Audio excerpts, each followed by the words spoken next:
Assalamualaikum dan selamat sejahtera. Jadi bersama saya lagi untuk kita sambung pembelajaran pada minggu lepas untuk para pelajar tingkatan 1. Okey, jadi di video yang lepas saya ada berkongsi berkaitan dengan prinsip FITT, di mana prinsip ni kita gunakan untuk kita merancang jadual latihan yang akan kita lakukan. Okey, jadi untuk sesi pembelajaran pada hari ini, saya akan berkongsi pula berkaitan dengan subtopik di bawah unit 7 kecerdasan fizikal, iaitu kapasiti aerobik. Okey, mesti semua dah tak sabar-sabar untuk tahu apa yang dimaksudkan dengan kapasiti aerobik. Jadi jom kita mulakan. Okey semua, apa yang anda lihat di hadapan ni adalah sebenarnya salah satu peta konsep yang akan kita pelajari hari ini.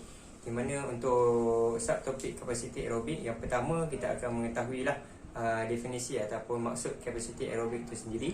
Yang kedua, kita akan mengira kadar nadi latihan menggunakan formula Carbonen. Yang ketiga, kita akan mengetahui senaman ataupun aktiviti fizikal yang boleh meningkatkan kapasiti aerobik kita. Dan yang terakhir, saya akan membuat kesimpulan tentang pembelajaran kita hari ini. Okey, jadi untuk yang pertama, kita akan mengetahui terlebih dahulu apa dia definisi kapasiti aerobik.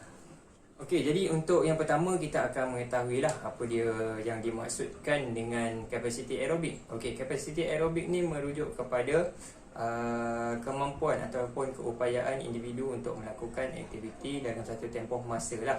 Mana kata jika seorang individu mempunyai kapasiti aerobik yang baik, jadi dia dapat melakukan aktiviti fizikal dalam tempoh masa yang lama lah. Dan sebaliknya untuk individu yang mempunyai kapasiti aerobik yang rendah ataupun berada di tahap yang minimum, jadi individu itu dapat melakukan aktiviti fizikal dalam tempoh masa yang singkat sahaja. Okey, jadi ada yang bertanya, cikgu, daya tahan kardiovaskular macam mana pula? Okey, untuk kapasiti aerobik sebenarnya dia mempunyai maksud yang sama dengan daya tahan kardiovaskular. Di mana daya tahan kardiovaskular tu sebenarnya merujuk kepada keupayaan otot jantung untuk mengepam darah yang beroksigen melalui salur darah kepada otot-otot yang bekerja. Jadi maksudnya adalah lebih kurang sama dah. Okey, untuk yang seterusnya kita akan mengetahui macam mana pula untuk mengira kadar nadi latihan menggunakan formula Carbonen. Jom. Okey, sekarang ni kita akan mengetahui tentang macam mana kita nak kira kadar nadi latihan. Okey, apa pentingnya, apa tujuannya kadar nadi latihan ni?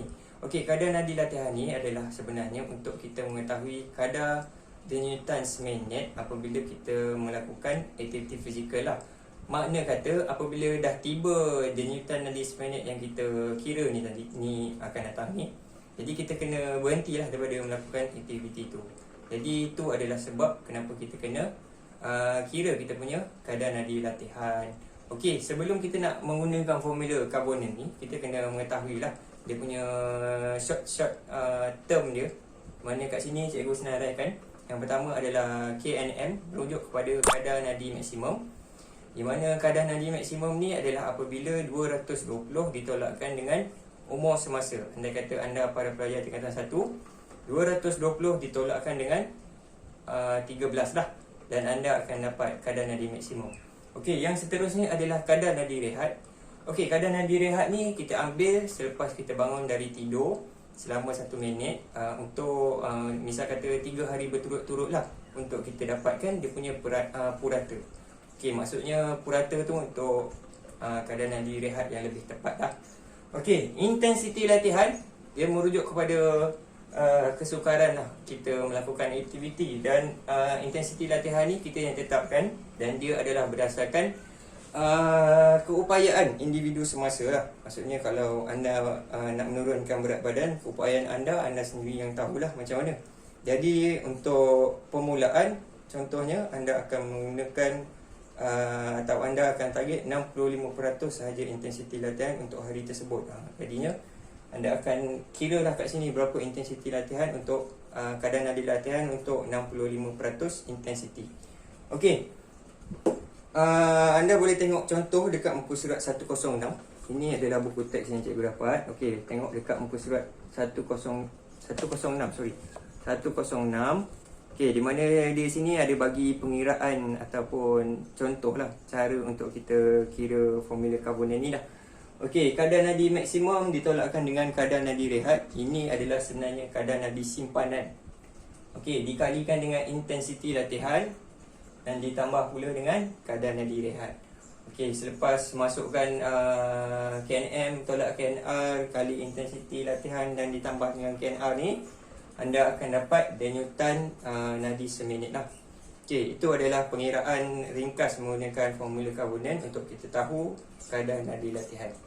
Okey, jom sekarang kita akan mengetahui pula apa dia contoh-contoh senaman yang kita boleh lakukan untuk kita meningkatkan tahap kapasiti aerobik kita. Okey. Okey, saya minta maaf, saya ada terlupa beberapa perkara berkaitan intensiti latihan. Okey, kalau anda semua boleh merujuk buku teks muka surat 107, di mana kat sini dia ada nyatakan zon-zon latihan mengikut intensiti. Okey, dia kata kat sini yang pertama, intensiti latihan yang sangat tinggi adalah untuk atlet yang berprestasi tinggi. Okey, kadar nadi latihan dia ataupun intensiti latihan dia adalah pada kadar 90 hingga 100%. Okey, untuk atlet yang berprestasi tinggi ni maksudnya yang mewakili negeri ataupun atlet yang mewakili negara lah. Okey, yang seterusnya adalah intensiti tinggi pada kadar 80 hingga 90%. Yang ini pula adalah untuk kita tingkatkan kapasiti pada tahap yang maksimum. Okey, yang seterusnya dia kata kat sini adalah untuk intensiti yang sederhana di antara 70 ke 80%. Yang ni sesuai untuk individu yang untuk meningkatkan tahap kecergasan aerobik lah. Maksudnya sebelum ni dia ada latihan-latihan yang dia jalankan. Jadi pada kadar 70 ke 80% ni adalah sesuai untuk dia tingkatkan lagi dia punya tahap kecergasan aerobik. Okey, yang seterusnya adalah intensiti rendah pada kadar 60 hingga 70% adalah untuk individu yang nak menurunkan berat badan ataupun ada sesi pemulihan dari kecederaan lah. Okey, dan yang terakhir adalah pada intensiti sangat rendah di antara 50 hingga 60% sahaja. Okey, ini adalah sesuai untuk individu yang baru berjinak-jinak untuk meningkatkan dia punya tahap kecergasan aerobik ataupun dia tak pernah melakukan apa-apa latihan sebelum ni, dan sesuai untuk individu yang baru pulih dari kecederaan.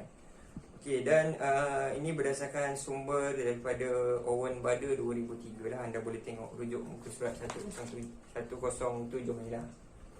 Okey, jadi untuk latihan-latihan yang boleh meningkatkan kapasiti aerobik, macam yang saya dah senaraikan di depan ni.